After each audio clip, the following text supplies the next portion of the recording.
introduce this year's keynote speaker. So, as you know, the theme this year is space. And when we were thinking about what could be like a good keynote, also considering, unfortunately, all of the conflicts that are going on in the world right now, we thought, what does that actually mean for space up there? Because for us, maybe this is the last frontier that is like, that we look at in a very romantic way, but maybe there is something that we need to create awareness on.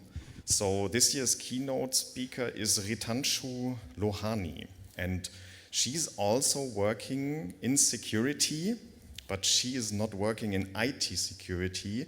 Her task is basically the disarmament in space, which means weapons reduction in space. That's what she's fighting for, basically. So Troopers' theme was always make the world a safer place. As you know, if you're wandering around, you will find this everywhere. And I think it's pretty fair to say that Ritanshu fits in perfectly because she's trying to make space a safer place, so to say. So please, a warm welcome for Ritanshu Lohani.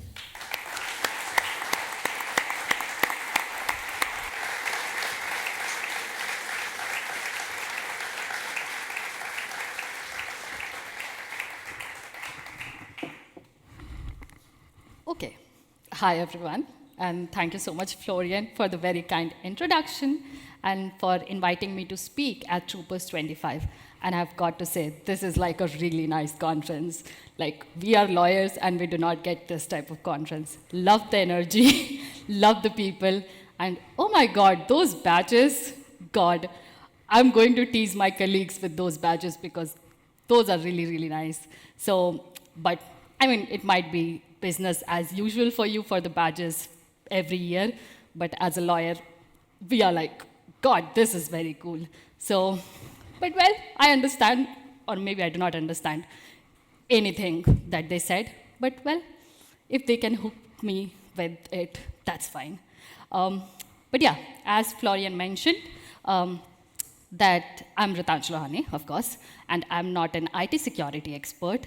I'm a lawyer, and I will be speaking about space security from a legal and policy perspective. I'll try to give you a sneak peek into our world of legal and security, like international law basically, and highlight some of the existing and emerging threats in space domain, and of course we'll also touch on cyber threats, which pretty sure you might know better than me, but well, we will do it anyway.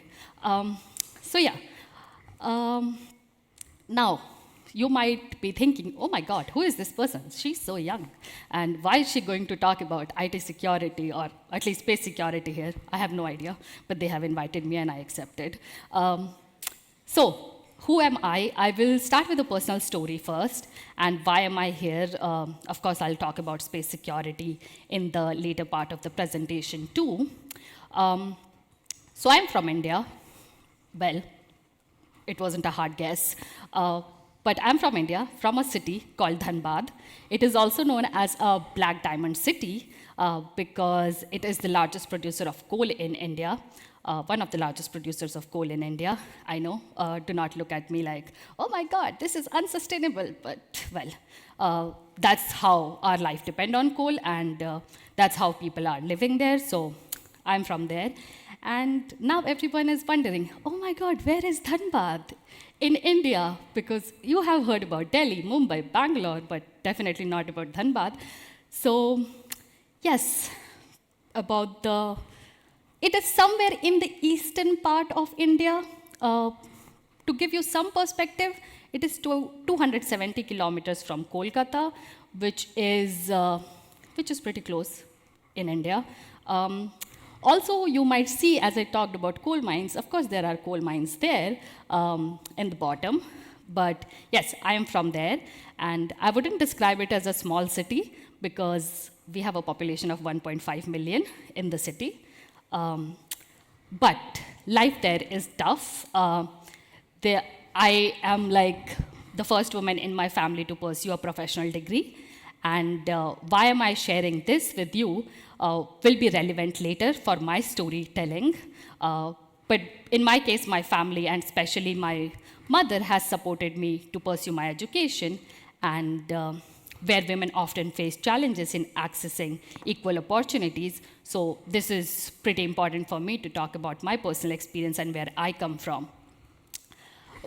But like many other children, I was also fascinated by space, not because I watched Star Wars or read space fictions or science fictions, but because I read a very interesting story, a very small story, maybe in my 6th grade, about an astronaut, Kalpana Chawla, who was the first Indian origin woman to fly to space.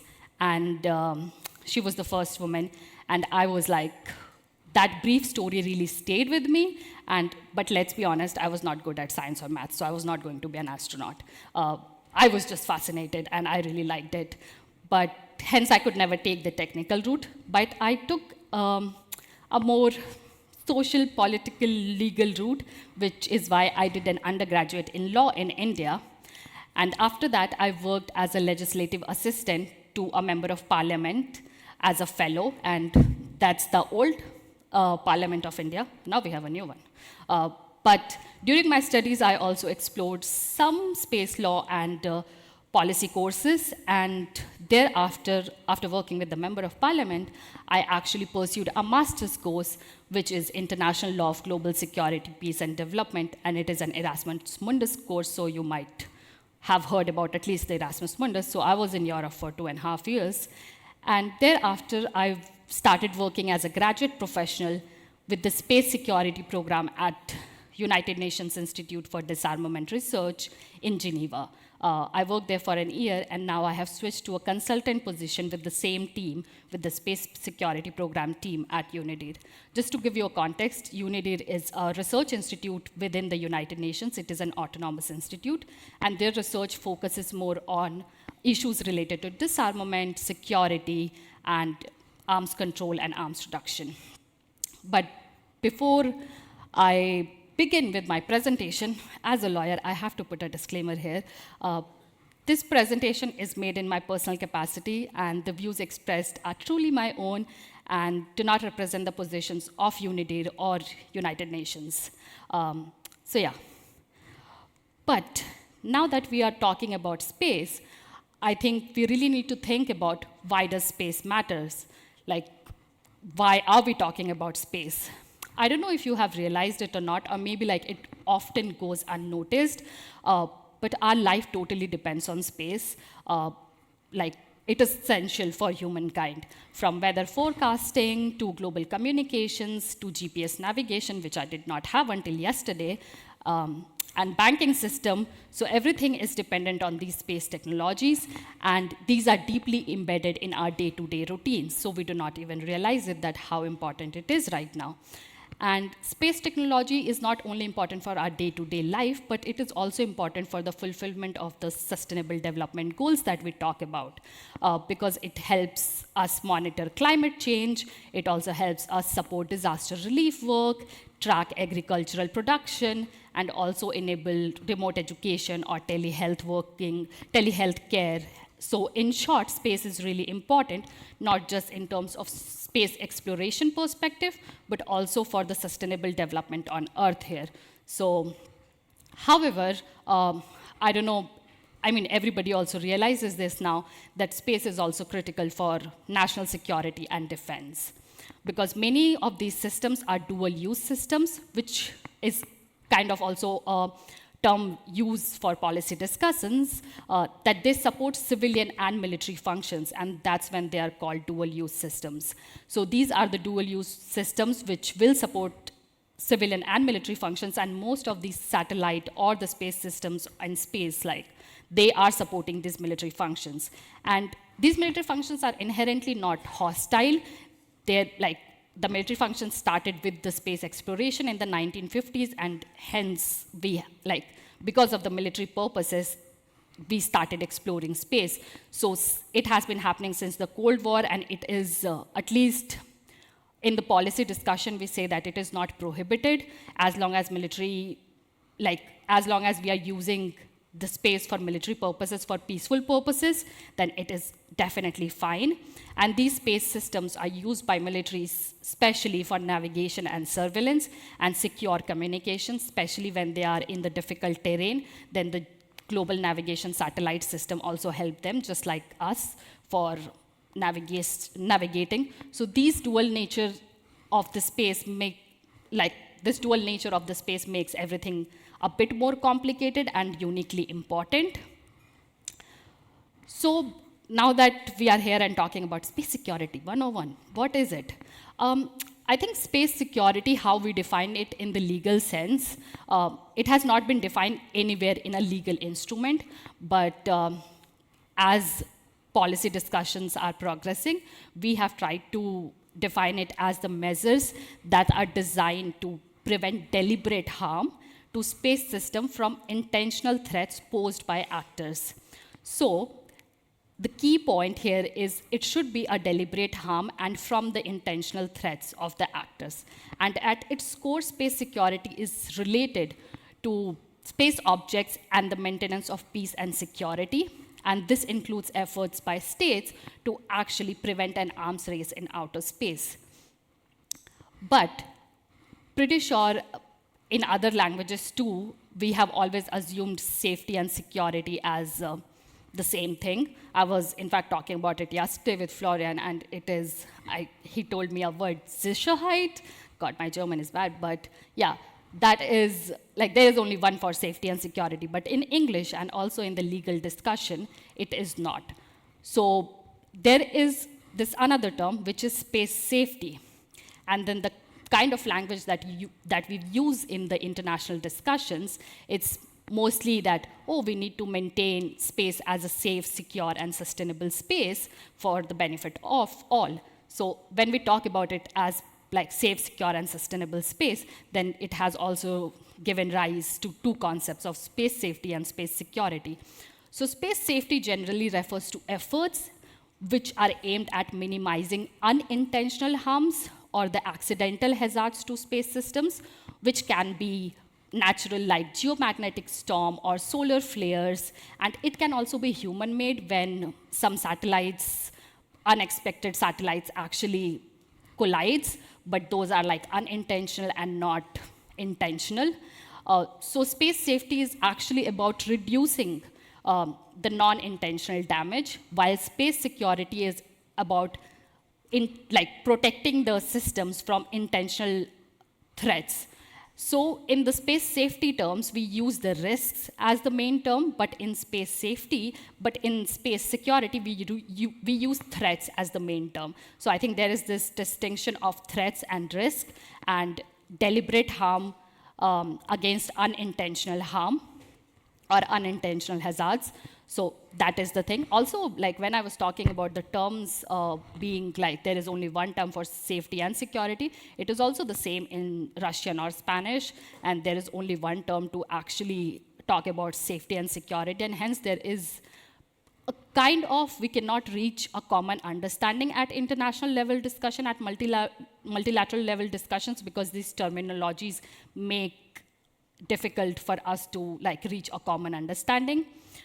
But where does this space safety and security lead us to? So it leads us to space sustainability. And security and safety both contribute to the space sustainability because it refers to the stakeholders' ability to continue to be able to use space and benefit from it. I mean, I hope I will pronounce the name right. Michele also talked about sustainability and how we can use our badges or our T-shirt for years to come, and I think that's the point of space sustainability too, to make it sustainable so that we can continue to use the space systems, we can continue to use the space for the benefit of all. And at its core, it is ensuring that everyone can have access to space and benefit from space without discrimination of any kind on a basis of equality and in accordance with international law. So that is the idea of space sustainability too. Now, I want to talk about the space threats, but before I talk about the space threats or the threats to space systems or space activities, I think it is also important to understand where are these threats targeted to and where are these space systems located. So I will kind of try to explain the types of orbits. Good luck to you and to me. But so these are like low Earth. So first I'll start from the low Earth orbit because these are like the closest to us. It ranges from 160 kilometers to approximately 2,000 kilometers above us. And for perspective, it is quite high too because commercial planes actually fly around 14 kilometers from above us, so that is still quite high. But LEO Earth orbit is the most congested, most used. It is where our International Space Station is. It is where Earth observation satellites are placed for climate monitoring. And then the large internet mega constellations that we talk about right now are like Starlink or OneWeb are actually placed in low Earth orbit. And most military imaging satellites are also in the low Earth orbit because when they are lower, they can actually give you higher resolution pictures. So LEO works really better with them.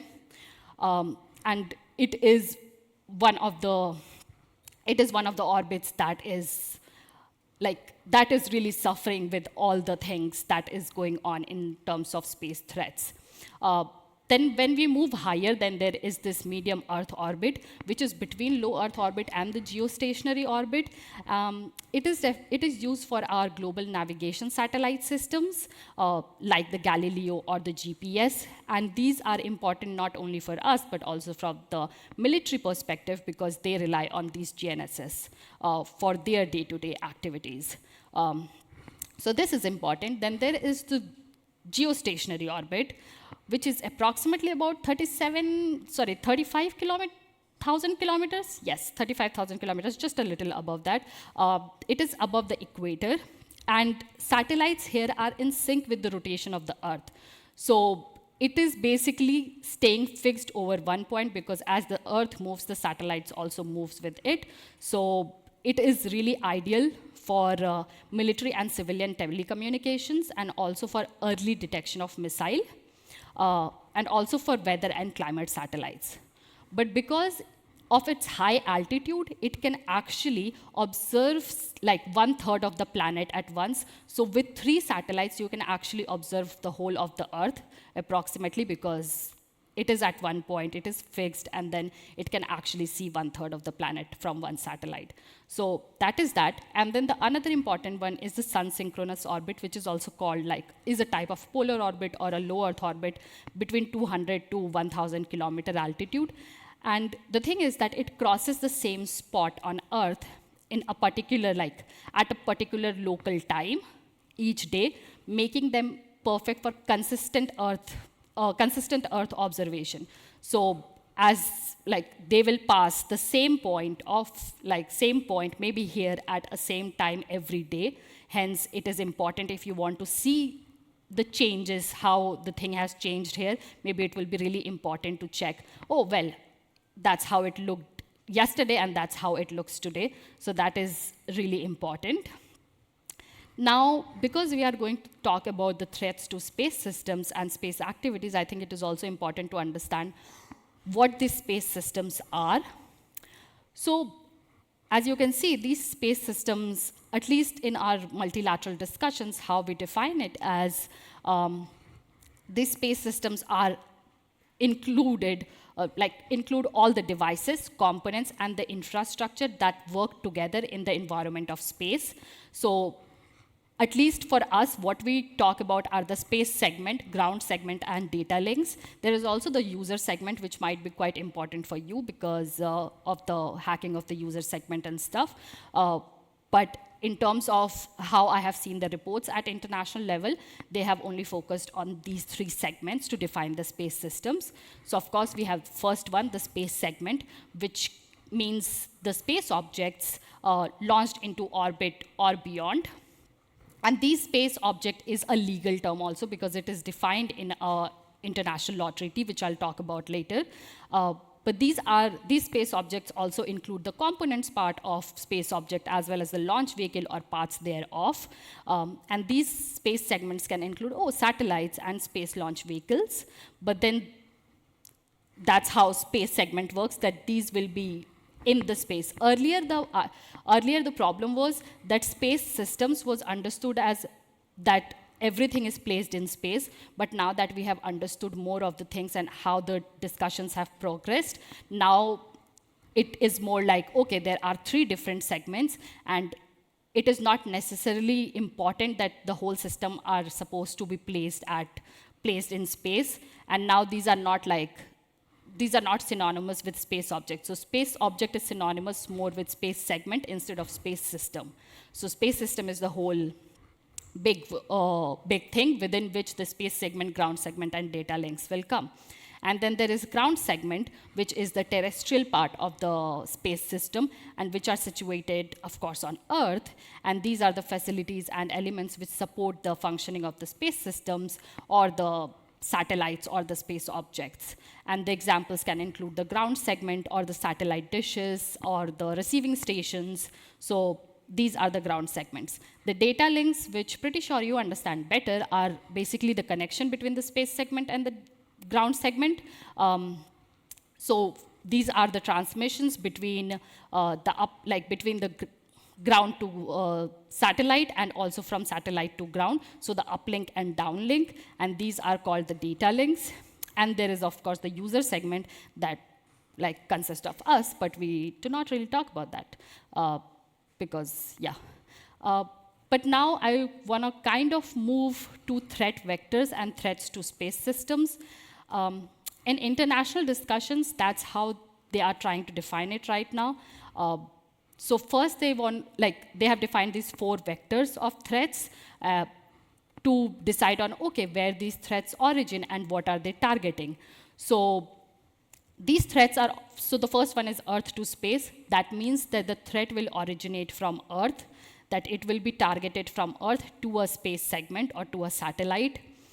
Then there is the second one, which is space to space. That means that there will be a satellite or a space segment in orbit attacking another space object. So that is the space to space threat vector.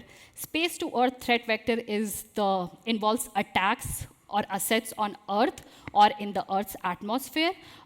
And these threats can actually originate from space-based platform.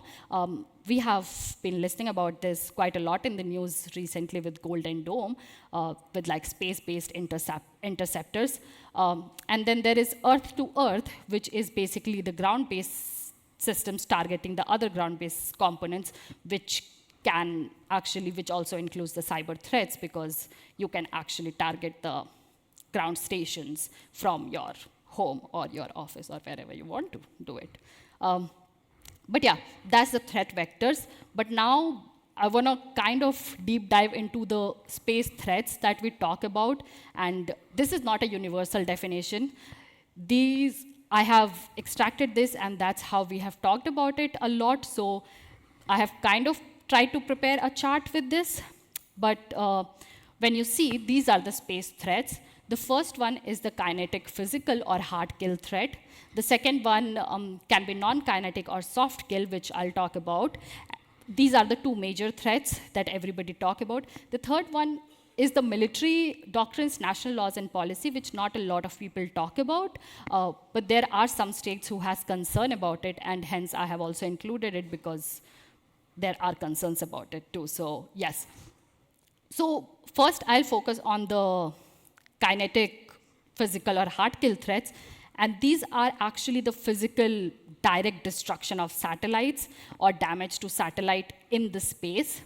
And then there is the non-kinetic or soft kill, which will not include any collision or any physical explosion or any physical contact, but they will still disrupt or deny and actually make the system destroy the system's functionality.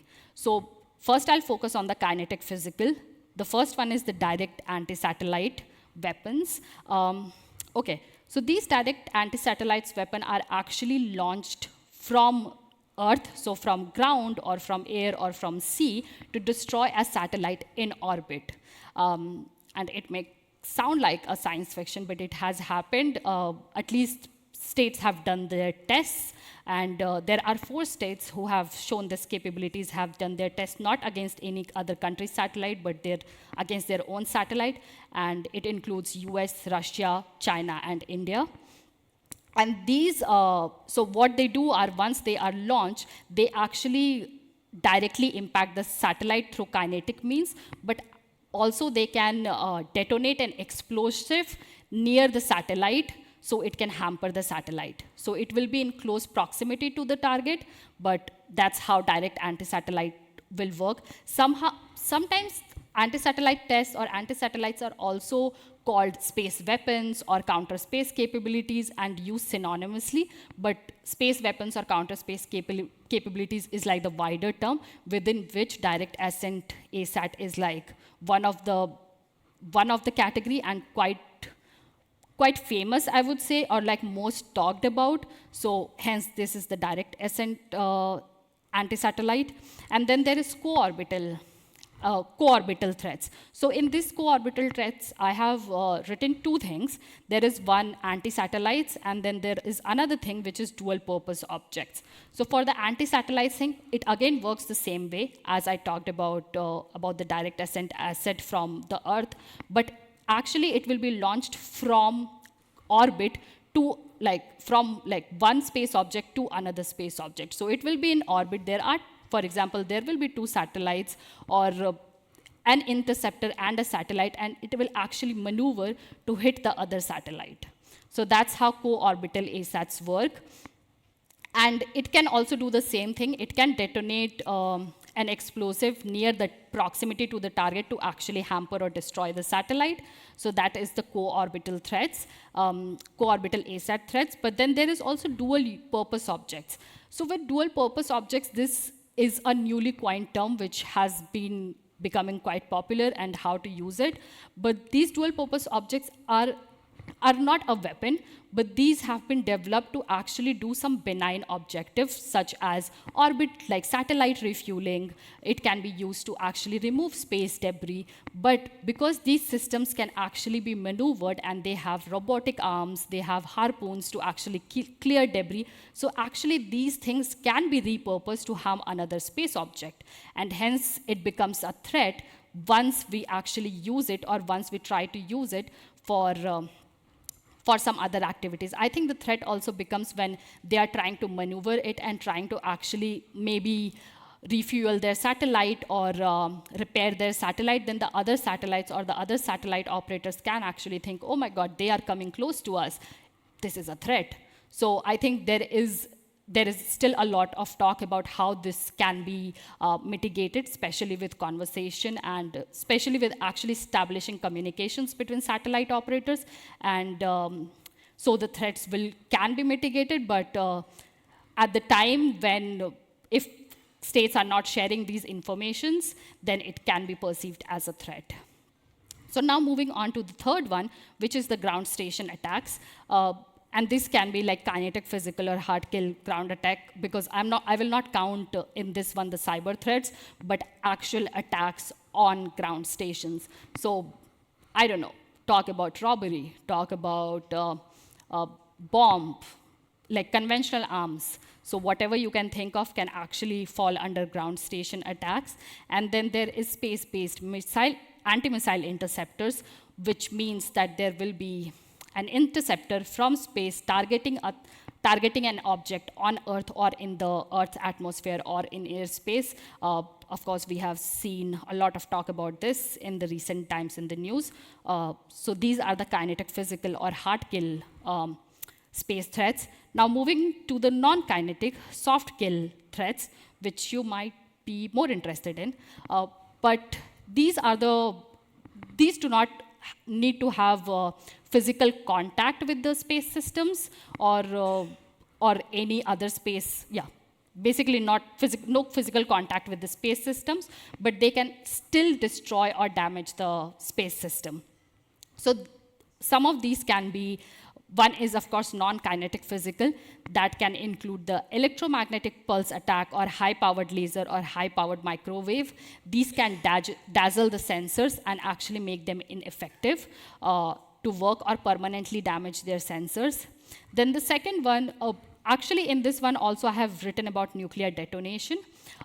So in the nuclear detonation, what happens if a state actually do a nuclear weapon detonation in space, it can actually release electromagnetic pulse attack, and it can hamper the satellite. So this is also one of the concern. But actually, nuclear weapon detonation in space is specifically prohibited under international law. I'll talk about it later, but it cannot be done at least from the international law perspective. Then there is the second one, which is the electronic counter space technologies, also known as electromagnetic technologies. But what these do are they target the electromagnetic spectrum, which are used by the space systems to transmit and receive data.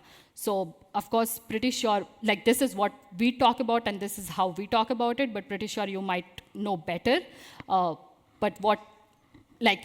Through this, there are two methods that we talk about, are the jamming and spoofing. For the jamming one, how it has been defined is that there is noise that is created in the same radio frequency, band as the space systems that we want to target, and then they block or interfere the space systems or with the signal when they are traveling between Earth and satellite. So these are the jamming, and it actually affects the uplink and the downlink or the data links, basically.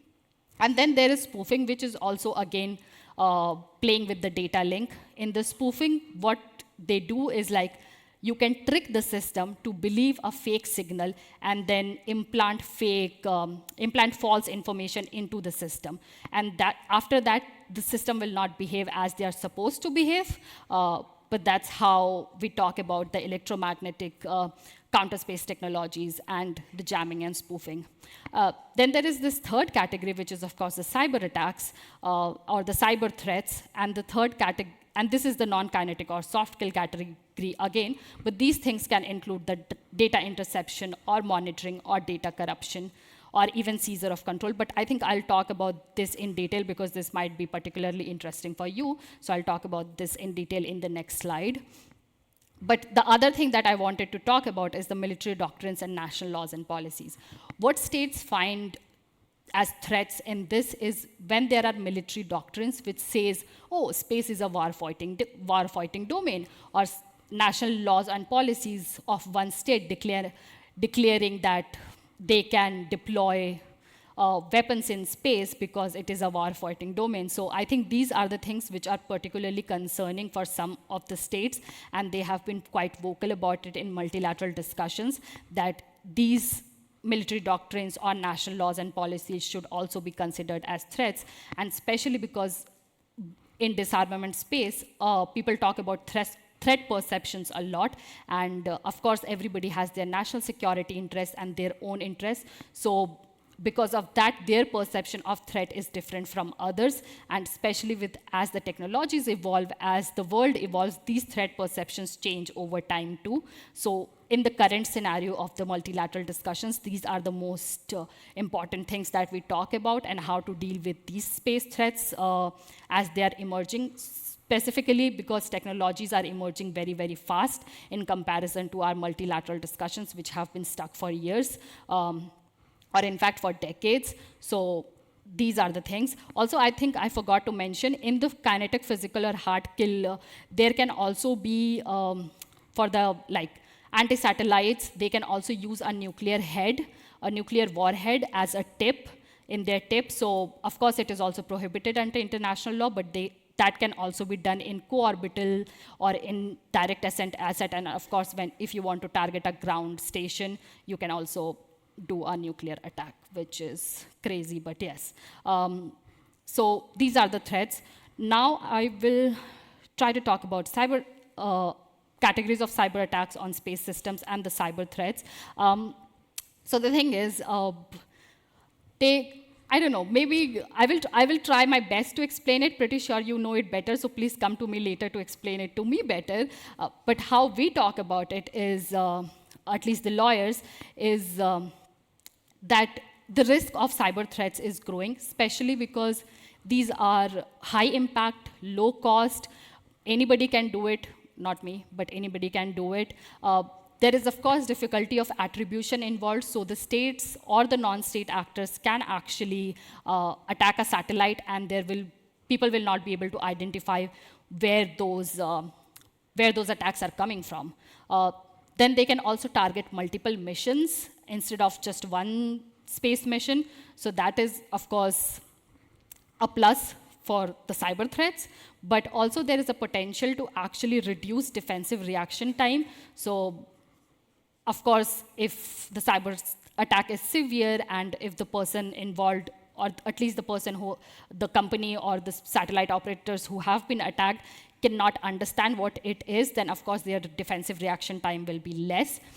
And these threats are really growing, especially because of the all digital architectures, and also because satellite systems are, at least the satellite systems are very reliant still on security by obscurity.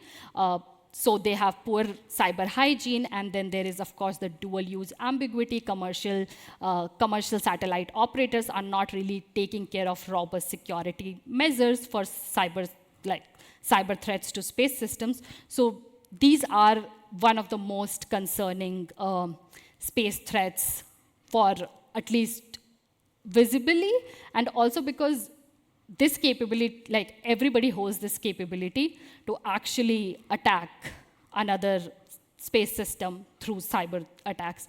So in this case, there are 5 cyber attacks that have been discussed in this one of the Global Counter Space Capabilities report by Secure World Foundation. So the first one is, of course, supply chain compromise.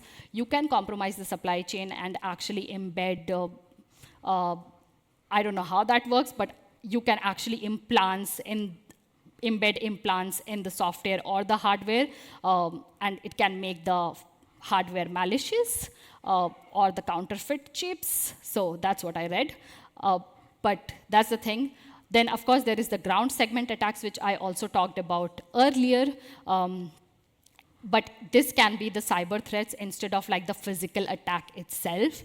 And then there is link attacks, which is jamming and spoofing. I, of course, talked about jamming and spoofing in electromagnetic technologies. And there have been discussions recently and experts saying so that should we combine electromagnetic counter space technologies and cyber threats as together, because link attacks is also involved in cyber threats. But maybe because you are a technical person, you may be able to tell it to me better. And then there is, of course, user segment exploitation, which is hijacking the terminals or the modems and stuff which has happened quite recently in the recent armed conflicts. And also then the quite emerging one is the satellite compromise. It hasn't been very popular. People have not, or at least even in the multilateral discussion, states are not talking about compromise of satellites right now. But of course, there can be direct access to satellites from Earth or orbit, and people can attack those satellites and hack those satellites. So there is that from the categories of cyber attacks on space systems. But now, as I was talking about anti-satellite technologies, and I also talked about space safety and security, there is one concern, which is space debris, which is actually not only a space safety or a space security concern. It falls on both of these two spectrums, specifically on those two categories, specifically when space, when you use anti-satellite weapons from Earth or from orbit, you damage the satellite physically, and it leads to debris. And it can actually, if there are some bigger debris, it can actually have cascading effect, and which is also known as Kessler syndrome. But yeah, these are basically the defunct satellites or the rocket stages which separated while sending the satellite, or even the tiny fragments of collisions or explosions. And these are moving at a very high speed, so between 7 to 15 kilometers per second. So at this velocity, if it collides with any other space systems or any other space segment, it can actually critically damage an active satellite. And also because these are in the low Earth orbit, as you can see. So here we also have the International Space Station and also all of these mega constellations.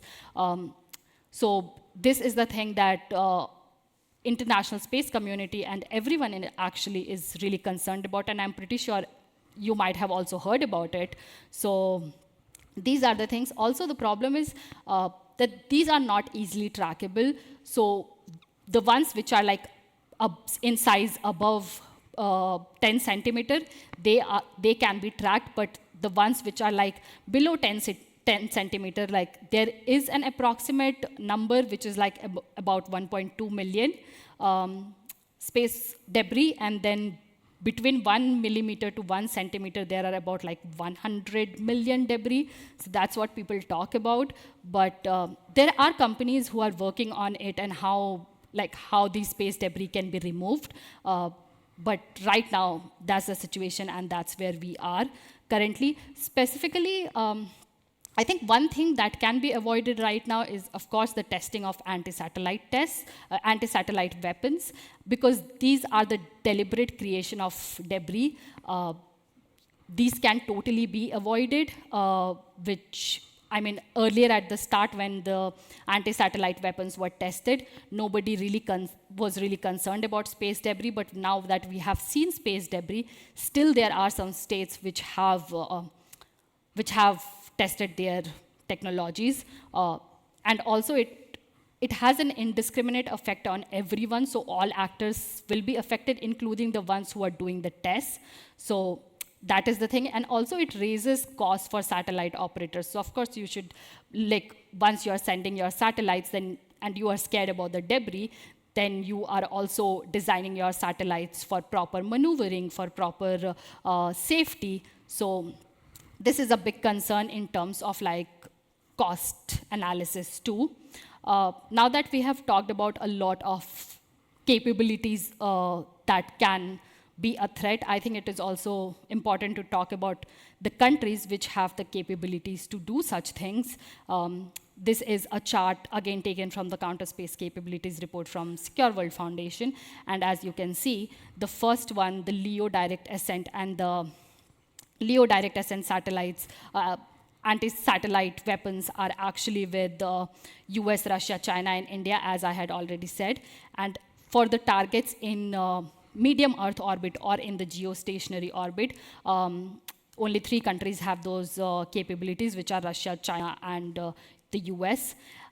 For the ASAT in the co-orbital space, then of course there is US, Russia, China, and France. And also for the same with the medium Earth orbit or the geostationary co-orbital. And for the directed energy, again, US, Russia, China, and France. But as you can see, as I was talking about the electronic warfare, these capabilities are with everyone. They can do jamming and spoofing very easily. And we have seen it being done recently a lot. So yeah, this is the case right now in terms of the country's capabilities. Now, we know like these are the threats, but how are the international law dealing with it? Well, it is pretty old. So the international space treaties that we see, these are the only 5 treaties which deals with the space issues. So the first one which you see is the Treaty on Principles Governing the Activities of States in the Exploration and Use of Outer Space, including Moon and other celestial bodies, but we call it Outer Space Treaty in short. It was, it came into force in 1967, and it is the main constitution of outer space law, as we call it, because it defines all the guiding principles for all space activities. And then thereafter, there are 4 other treaties, which the second one is the Return and Rescue Agreement. So it actually deals with the duty to assist astronauts in distress and return them to their launching state, and also for the space object to return them to their launching state. Then there is the third one, which is the Liability Convention, which haven't been used so far, but which can be used especially in case of space threats, and if it causes if it causes any damage, so it sets out the liability or who is liable for damage caused by space objects, especially in Earth or in outer space. There are two types of liability in that liability convention. Of course, I'll not go into it, but that's how it is.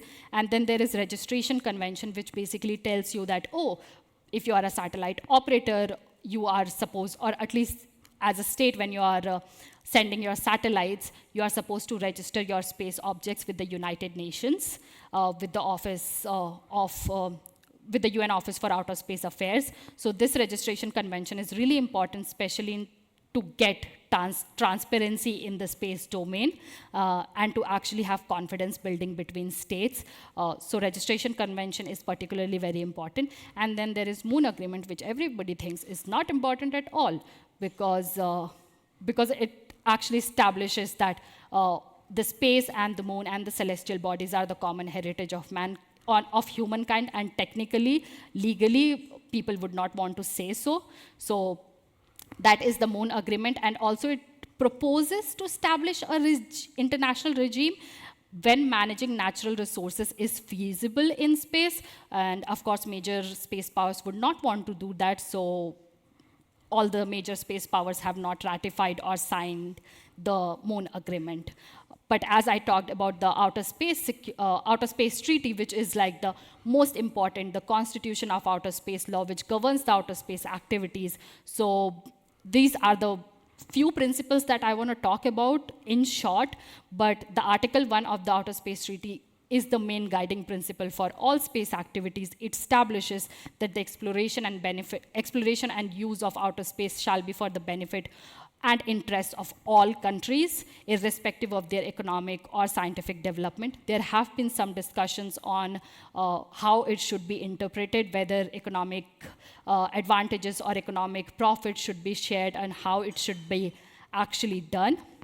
But also it states that outer space shall be free for exploration and use by all states without discrimination of any kind and on a basis of equality. So this is a guiding principle of the Outer Space Treaty. Now this Article 3 is particularly very important, especially in the context of space threats.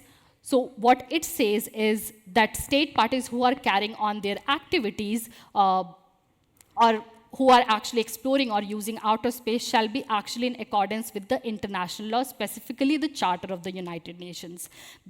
The specific mention of the Charter of United Nations is very important because Article 2.4 of UN Charter says that the members shall refrain from international relations from the threat or use of force against the territorial integrity or political independence. Pretty sure you have been hearing about this article quite a lot right now in the news, especially in the current geopolitical situation.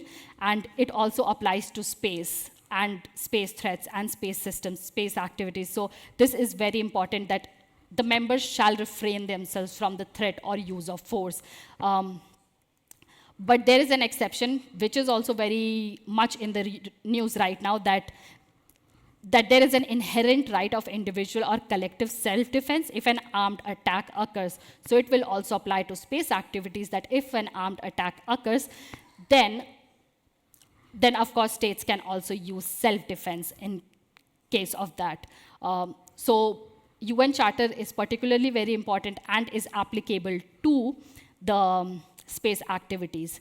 And now, because we were talking about weaponization of space, I think Article 4 is particularly important. It is the only article in the Outer Space Treaty which deals with the weaponization or basically the security of space, because it says that, oh, state parties to the treaty are not to place in orbit or like in orbit around the Earth any objects carrying nuclear weapons. And this is what I was talking about, that nuclear weapons around space is specifically prohibited, and they cannot do testing of any weapons of mass destruction or install such weapons on celestial bodies or in orbit. So this is very important in terms of space security and how things can be done. But of course, as you see that these do not deal with cyber threats, or these do not deal with electromagnetic counter space technologies, these do not deal with any other technologies which are not weapons of mass destruction. So there is a difficult situation right now on how to manage those threats and how can we address those threats. Hence, in the international discussion, what we have been talking about is how to, what to ban and how to ban, because there are still gaps in international laws which do not deal with the current threats to the space systems as the technologies are evolving, but our international treaties are, of course, not evolving like that. So how we have been discussing is that there is a group of states which says that there are certain capabilities which should be outrightly prohibited. And then there is other group which says, oh, well, if we prohibit some technologies, then it can stifle the innovation. So basically, we need to actually prohibit some behaviors which are irresponsible or harmful. Now, there is always a question, then who will decide what is irresponsible? There is no one to decide who is irresponsible. So there is this problem. But then there are certain states, specifically the non-aligned movement states, who specifically says, oh, well, we should actually focus on both capabilities and behavior and try to focus on both and what can be harmful to states. So these can actually work in a mutually reinforcing manner instead of being mutually exclusive. And then there is, of course, how to ban. As we saw that there are only 5 treaties which are pretty old, which are the legally binding instruments. But there have been now non-legally binding instrument norms and guidelines. There have been some guidelines for space sustainability, for space debris. And this is the question on how to ban these threats to space systems. And in this how to ban, there is again those 2 camps which say, or basically 3 camps which say, oh, well, we need a legally binding instrument. So the states which supports the capabilities approach also says that there should be a legally binding instrument. And then the states which says, oh, there should be behavior-based approach, that certain behaviors should be prohibited. They also say that, oh, we can actually prohibit them through guidelines and norms instead of going to a legally binding instrument. I mean, they still are open for a legally binding instrument, but they believe that with the current situation, in the difficult situation, it is better to go with the non-legally binding instrument, and then we can move forward to a legally binding instrument. And then there is, of course, the other states, specifically the smaller states, which says, oh, well, we need to start it somewhere. So actually, all of these work in a mutually reinforcing manner, and nothing is exclusive. So that's how we are approaching space security, at least on international level. So that's the thing. But the next question that I had was, what can you do? I kind of tried to answer the question for myself, but what I have seen is, or what also Florian told me about the vulnerability disclosure policy that you as a responsible hackers might be interested in. But I went through some of the policies, especially from NASA and the Iridium, which is the private company.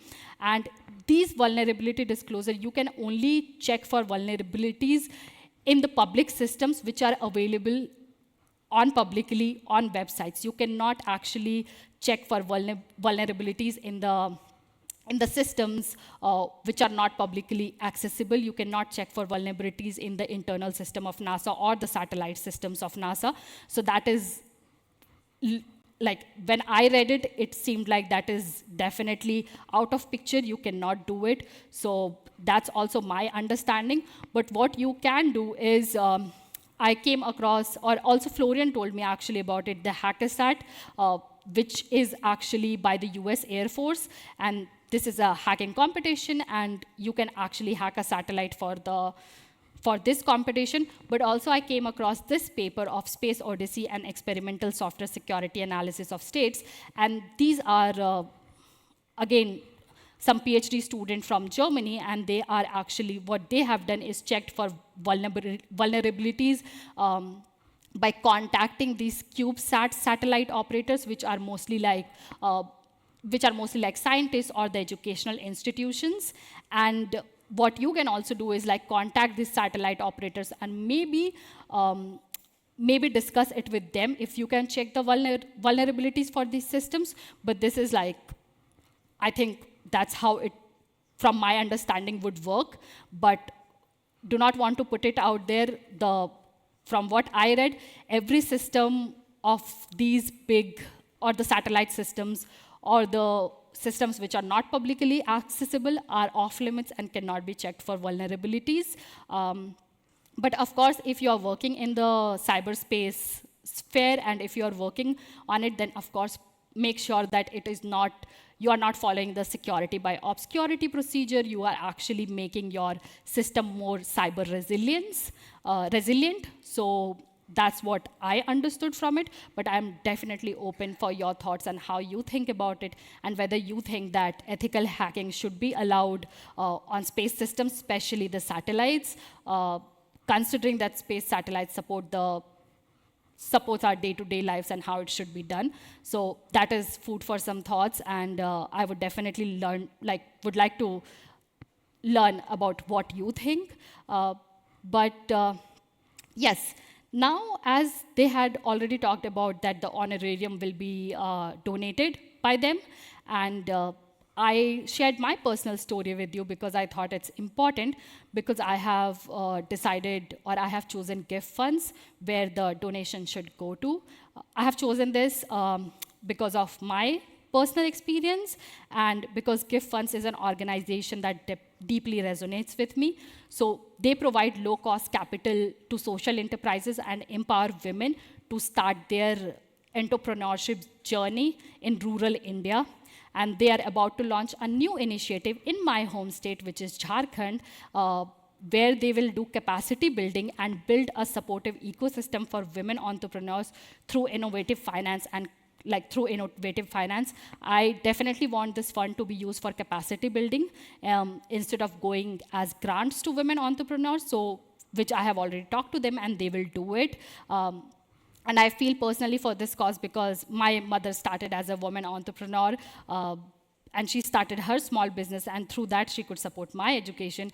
And if this donation can specifically go towards that capacity building and to help other women who can get the same chance to actually transform their lives and their communities, so that will be great for me and for them too. So that's where I want the honorarium to be donated. But that's it from me. I hope it was not too boring. As a lawyer, we tend to be boring and more wordy. But, well, this is what I do, and this is what I have been doing for the past 1 year. So I hope it helps you. But yes, now, thank you so much, and the floor is open for questions and answers.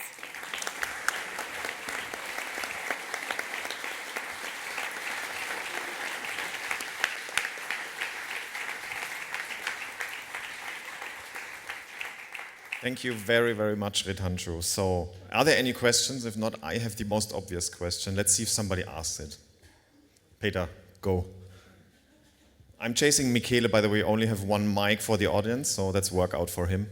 Thanks for your talk. Just a quick question. You mentioned in your talk there is a registered database of all space objects that has to be put in space. Is this a database which is available to the public, or is it something close? And yeah. Yes. So according to the registration convention, states are supposed to provide certain information which are specifically mentioned in the treaty, and these information are provided to the United Nations Office for Outer Space Affairs, which maintains this register, and these registers are openly available, open for public to access, because it is by the United Nations. Of course, there has been a lot of talk about, maybe we should actually increase or detail out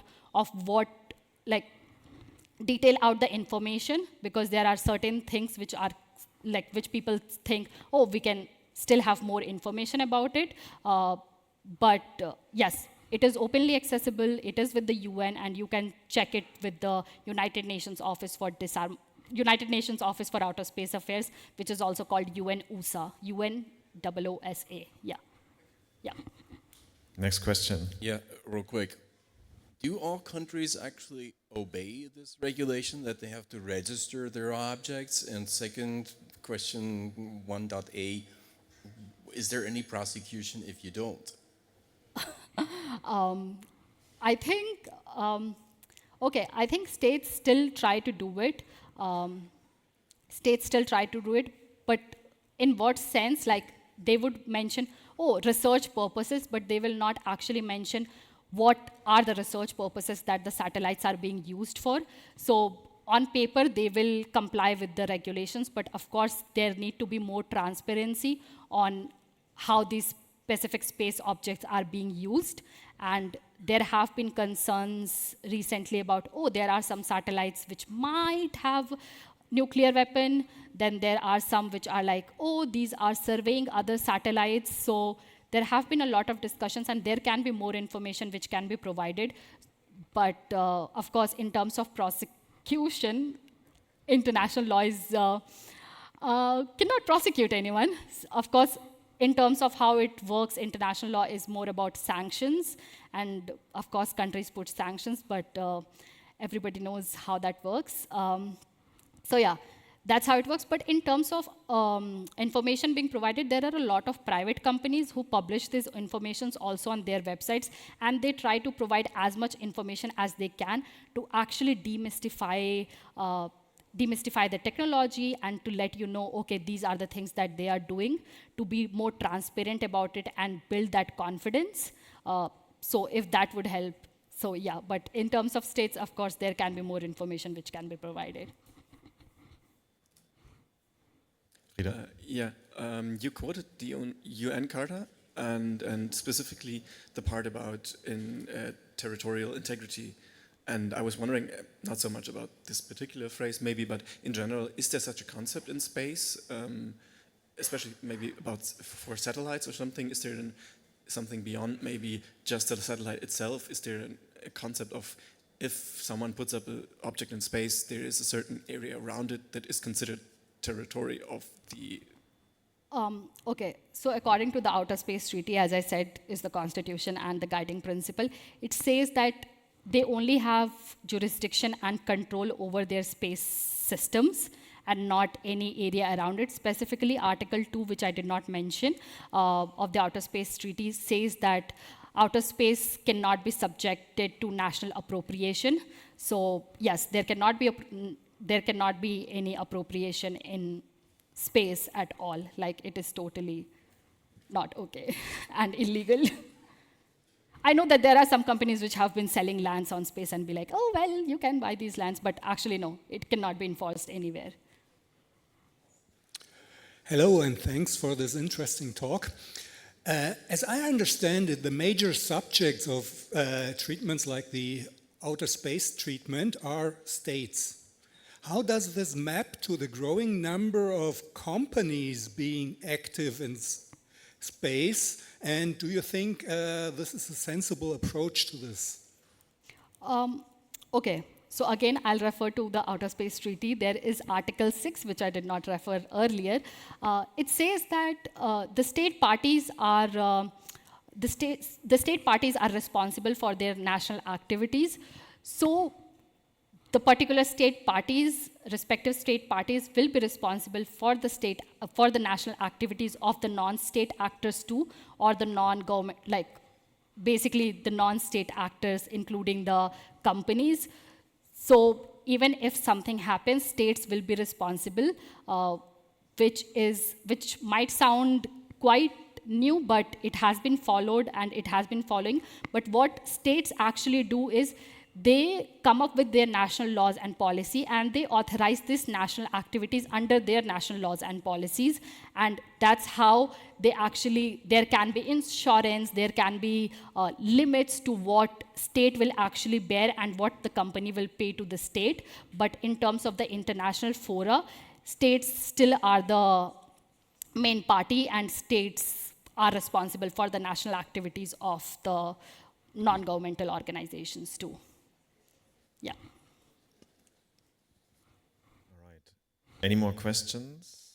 I don't see any. So I have one maybe last question, and it's the obvious. I'm really surprised that nobody's asking is, do you have some insight in if there's, I mean, you've been talking about kinetic attacks basically, or threats. Can you talk about, is there something that you can talk about where there is proven that actually something happened between states or something in space where kinetic force was used to kind of knock out other space systems? No, not at all. So all these kinetic tests that has been done since the Cold War has been the tests that has been done against the against their space objects, against the state's space objects. So basically they target their defunct satellites to show that they have the capabilities. So it has never been used against any other state actors, but of course they have the capabilities to do that if they want to. So attacks happening on space systems is basically, as you I think also mentioned, restricted to actually cyber threats maybe for Yes. ground stations and attacking like Oh, yes. probably the other ground stations. So in space, right now, nothing's really happening. Like this. Technically, no, but as I talked about the dual purpose objects, so in that sense, a lot of like, because there are companies who are testing these technologies to actually remove debris or to refuel their satellite or to like repair their satellites, and these are most prominent threats that can actually happen pretty soon if it happens. But yeah, in terms of like immediate threats, it is mostly electromagnetic counter space capabilities and the cyber threats, which might be very interesting for you too. Absolutely. That's why we're here and that's why you're here. So any more questions? I think that's it. So thank you again, Ritanshu, for the nice talk. Awesome. Thanks.